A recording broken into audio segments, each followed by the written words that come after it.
បានបែងចែកពេលវេលាឲ្យបានត្រឹមត្រូវសម្រាប់ចូលវត្តអារាមធ្វើបុណ្យចែកទាននិងសមាទានរក្សាសិលក្នុងសំបុណ្យពុទ្ធសលទាំងអស់នេះអានិសង្ឃនៃការឲ្យទាននិងផលនៃការឲ្យទាន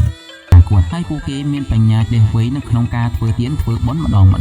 គឺពួកគេធ្វើទានបានទាំងផលធំនៃទានផងបានទាំងអានិសង្ឃធំនៃទានផងការដែលពួកគេធ្វើទានទៅបានទាំងផលឡាអានិសង្ឃធំនៃទានផងបានទាំងអានិសង្ឃធំនៃទានផងពីព្រោះពួកគេលះបង់នៅអារម្មណ៍ទាំង6យ៉ាងគឺมันបានគិតដោយពួកក្រុមទី1มันបានគិតថាការធ្វើទានគឺសង្ឃឹមផលនៃទានមានចិត្តchấpជំពាក់នៅក្នុងទានប្រាថ្នានៅក្នុងទានហើយมันបានគិតថានៅពេលដែលពួកគេស្លាប់ទៅពួកគេនឹងទទួលបានផលនៃទានដែលពួកគេបានធ្លាប់ធ្វើហើយពួកគេក៏មិនបានគិតដោយក្រុមទី2ដែរมันបានគិតថាការធ្វើទានការធ្វើបុណ្យជារឿងល្អហើយពួកគេក៏មិនបានគិតដោយក្រុមទី3ដែរការធ្វើទានធ្វើបុណ្យគឺ